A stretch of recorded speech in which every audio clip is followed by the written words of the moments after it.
Asian paint slips as it continues to react to a weak set of third quarter numbers. Brokerages Jefferies and Morgan Stanley too remain cautious on the stock. HUL corrects despite an inline third quarter. The stock slips on the back of higher royalty agreement with Unilever PLC. Sun Pharma corrects after acquiring the US-based Concert Pharma for $567 million. The acquisition is likely to help scale up Sun's branded and specialty portfolio.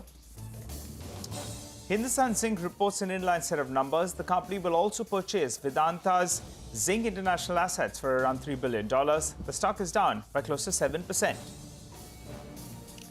Coforge surges after recording its highest ever order intake in the third quarter. Emphasis is lower after reporting a decline in revenue. Havells too trades in the red after reporting a quarter hit by weak consumer demand.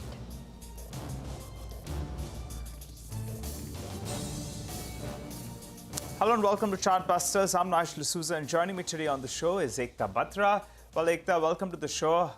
Earnings season, earnings are coming in thick and fast. We've got a couple of managements as well in the next 30 minutes. So let's get straight to that. Yes, absolutely, Nigel. You know, it is turning out to be a day where it is quite flat on the index, but a lot of stocks which are in focus at this point in time on account of earnings. We've been talking about Asian Paints, we've been talking about HUL, Sun Pharma on account of an acquisition, and separately, the entire broader markets are peppered with a lot of result reactions. In fact, let's move forward and talk about specific stocks. Let's shift focus to our special segment where we get you a few ideas for profit from Money Control Pro. Neha Dave of moneycontrol.com joins in now to talk about a stock that she's tracking closely this morning. Neha. Today's stock idea is ICICI Prudential Life Insurance Company. ICICI Prudential had embarked on a business transformation journey in FY19, and the results of the same are getting reflected in terms of improved product mix, higher margins, and enhanced distribution channel.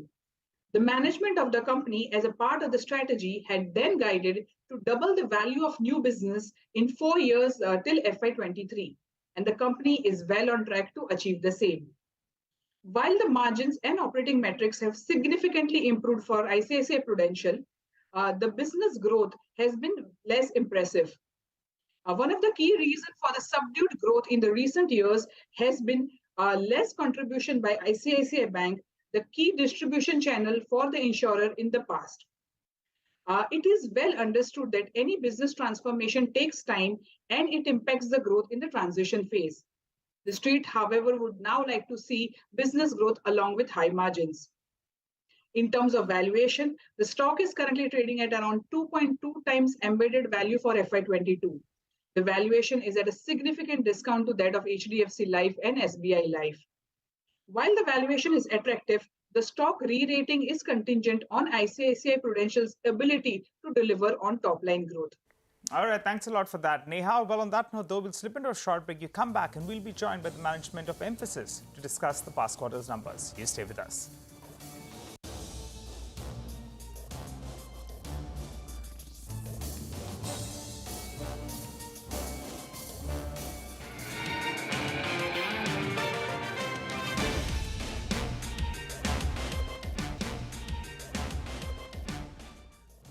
Welcome back. You're still tuned in to Chartbusters on CNBC-TV18. Well, let's get talking about a couple of companies. Emphasis is the stock in focus. It missed estimates on the revenue front, which dropped 0.4% in the third quarter, making it actually the only IT company so far to report a drop in revenue. However, there were 5 large deal wins, which it won. It is the highest ever till date.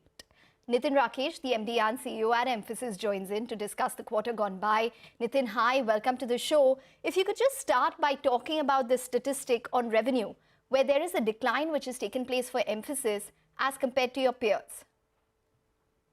Thanks for having us. I think the nuance of what's causing the decline is really the important aspect to think about. We are living through an environment where one specific portion of our business, which is mortgage servicing in the US residential market, saw some significant headwinds given the total lockup of that segment of the market over the last couple of quarters, especially in Q3 FY23, contributing to a pretty significant headwind on the revenue in that segment of the market. If you peel that segment away, revenue is actually up both sequentially and 15% on a YOY basis as well. So I think we're living through that duality. Core business on tech, applications, transformation, cloud data continues to do really well. But the headline number is getting clouded by the significant drop that we saw in the mortgage volume business. The volumes are actually down quite dramatically in the last 12 months in that business. Some of it unprecedented, and also some of it unexpected. Okay, all right. We have Manish Dugar as well who joins in. Hi, Nitin. Speaking to you after a while. Well, if you could give us a sense on that front, the mortgage part of it itself. What was the extent of decline in the mortgage business, if you could quantify it? What was mortgage-related revenue in Q3 as a percentage of your total revenues? And does that mean that mortgage stays depressed? If yes, for how long? Let me first, Nigel, tell you that at this point in time, the total contribution of that to our overall revenue is around 8.8%. So it's already broken the 10% mark. I think it has declined quite significantly in the last 1 quarter. So QOQ decline in the mortgage business has been northwards of 20%. We haven't broken out the exact number because we're trying to make sure that that doesn't just become the only narrative. Having said that, I think just to give you some more color, there are 3 segments in that business that we operate in. Originations, which is both new purchases as well as refinance. That segment of the business is down 80% year over year. But on the other hand, we also had a counter-cyclical home equity loan business, servicing of the home equity loans that our buyers tap into as the real estate prices give them equity in their homes. That business has actually doubled in the last 1 year in the same period. And that gave us a lot of cushion, at the overall number, headline basis in the mortgage business. And the third line is servicing. We're starting to see some green shoots that on the servicing side, as delinquencies go up and loans start changing hands from weaker players to stronger players on the MSR holders, then I think we will see a lot of opportunity come up there as well. So I think, firstly, the overall headline number, mid to high single digits, no longer a very large portion of the revenue. So we've probably taken the brunt of that decline, hit in Q3. Secondly, I think there are some green shoots in the servicing side that might actually fructify before the interest rate cycle turns. And of course, as the cycle turns, this will become a tailwind for us. Okay. So Manish, let's get you in and talk a little bit more about the entire mortgage outlook. We could probably expect another rate hike from the Fed come, the month of Feb, and that could probably be the last, and there could be a pause going forward. From that context, what can you guide us when it comes to the mortgage segment in 2023? It's hard to pinpoint when that happens and how the Fed will respond. And I think markets are trying to kind of second guess and, we're kind of stay ahead of that. All I can tell you is that if you look at just the 10-year yields, down about 100 bps from peak from a few months ago. Mortgage rates had crossed 7%, down to about 6.3 right now. I think the uncertainty in home prices is what's pausing a lot of the buyers from actually entering the market. We do believe that the market cannot stay frozen forever. As I mentioned, we are seeing green shoots in the secondary activity. I think that will pick up sooner. Hopefully by the end of this quarter, early next quarter, I think that should start picking up. And potentially as the indication from Fed comes in on peaking, we will see a little bit more, advance action on the interest rates that will lead to an advance action on potentially a follow through on the volumes. Having said that, I think I also want to call out that that's less than 10% of our revenue. Rest of the revenue continues to do really well in direct. We did see a very large deal win quarter, second highest on record, 5 large deals on record again, largest deal over 100 million. BFSI continues to be a large portion of DCV wins as well as pipeline.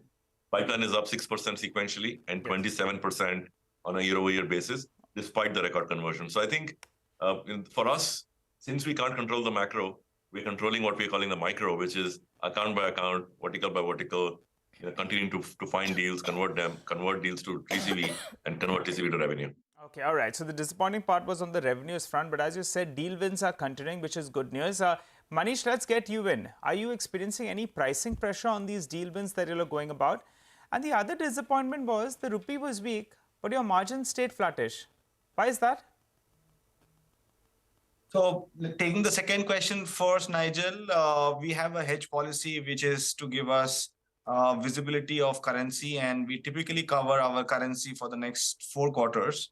2 quarters back, dollars strengthened at a fast clip, and our hedges could not keep the pace up with it. And it typically takes 2 to 3 quarters for us to consume the hedge that we have already taken. So while the spot rate in the market is at 82.73, we are hedged at a lower number, so we are not getting the full benefit of rupee depreciation in the P&L. It should start flowing in as we consume the hedges that has already been taken in a quarter or 1.5 quarters. Coming to the first point, this was a quarter where we had significant improvement in a lot of operating metric. And, as the pressure adoption started, as we improved our utilization, and as we have seen increase in our offshore revenues, those are all tailwinds to the margin, a large part of which got kind of eaten away by a sudden drop in the revenues in the mortgage business. As we get stability in that, and as the future growth in revenue starts coming in, we should start seeing an expansion in the reported margins as well. I think on the specific question on the pricing, Nigel, so far in our chosen areas where we are seeing demand, like cloud adoption, data modernization, data engineering, cybersecurity, contact center modernization, and customer experience transformation, we are not really seeing any pricing pressure on those segments yet. There's definitely going to be pricing pressure in the segment of the business where it's more run the business oriented, unless you club it with change the business and transformation as well.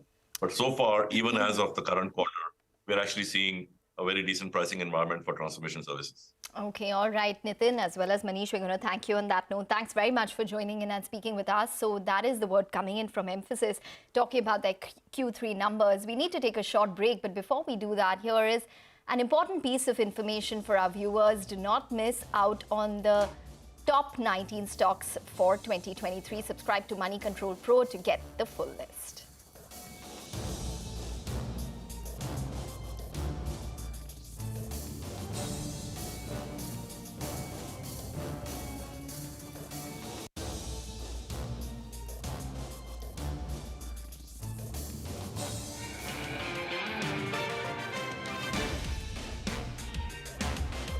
Welcome back. You're tuned into Chartbusters here on CNBC-TV18. Well, Havells India, that's the next company on our radar. Remember, yesterday the stock ended higher, but there's a bit of weak consumer demand that's hit them a little bit in the third quarter. To understand what's the outlook from here on, we're joined by Mr. Anil Rai Gupta, the chairman and MD of the company. Hi, Mr. Gupta. Good having you on the show, sir. The last time when we spoke on this show itself, you had indicated that margins will improve a little bit in quarter three, but in quarter four, you're quite optimistic as well. So what's the range? What kind of an improvement we could see on margins? And also specifically, I wanted to ask you on the lighting business. That's a bit of a pain pocket out there. Is the worst behind on margins for the lighting business? Well, actually, you're right. When we entered into the third quarter, we anticipated that we had still some amount of high cost inventories, which will be sold in the third quarter. But we expected there will be a margin improvement, which has happened in most of the businesses. Going into the fourth quarter, because other than Lloyd for some air conditioning inventory, most of the high cost inventory is already sold. So we should be expecting better margins in the coming quarter as well. But the fact is that there is some volatility now in the last few weeks in the raw material prices, which we'll have to see how it pans out and have a careful outlook there. On the lighting front, you mentioned actually, if you look at we're actually quite positive about the fact the growth in lighting over a longer period of time in the last 3 years, how we've gained market shares. Also, the contribution margins is actually quite stable in lighting.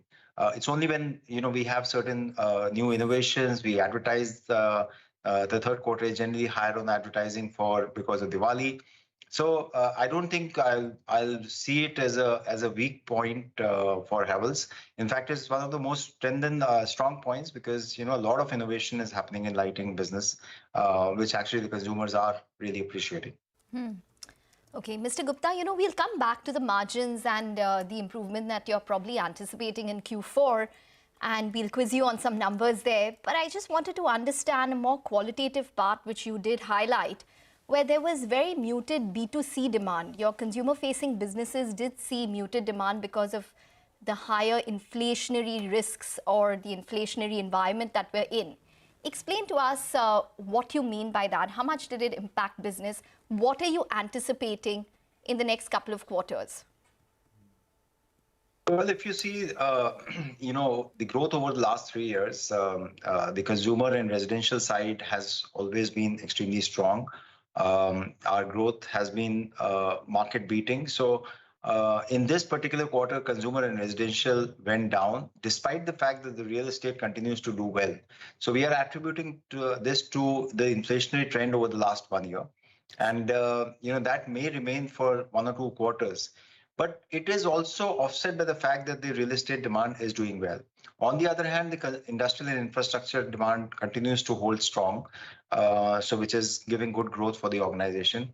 But if you see on both sides of the business, we are getting a CAGR over 3 years, even during over the COVID times, of more than 15%. So it's a healthy state to be in. Temporarily, there could be some blip because of the inflationary trends. Right, Mr. Gupta, fan restocking at channels has started for summer. Any benefit for brands with rating change?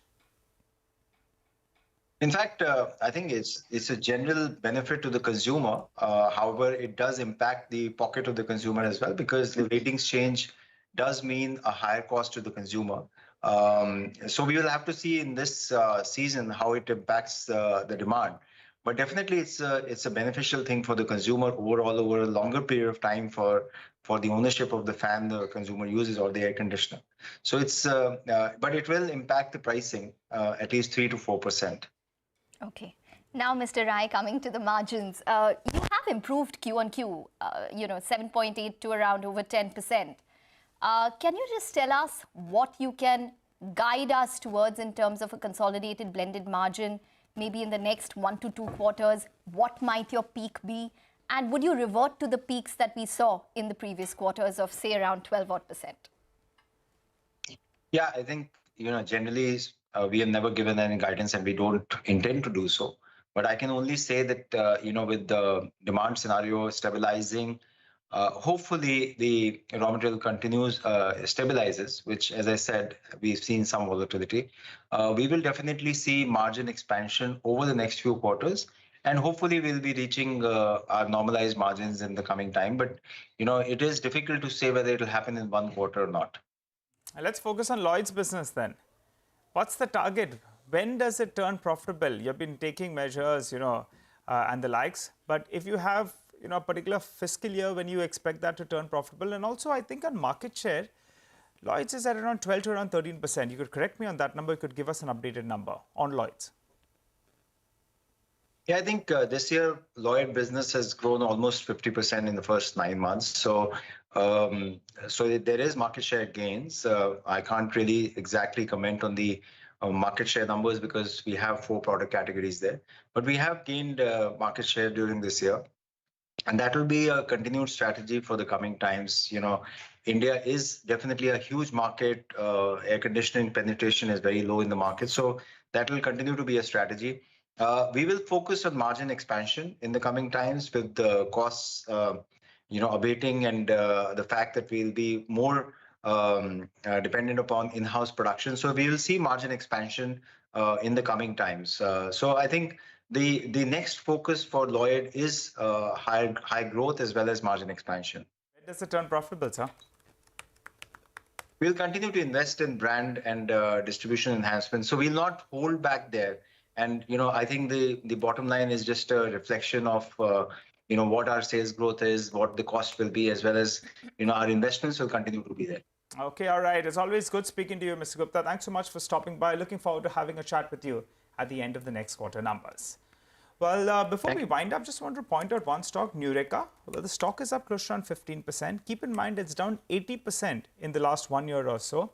But as we speak, Nureka is moving higher and moving higher in very, very large volumes. So just want to spot that out. 1 year chart as well will tell you the picture. It's been a big underperformer, but popping up in trade. On that note, though, we'll have to wrap up on this edition of Chartbusters. You stay with us. Trading Hour comes up next.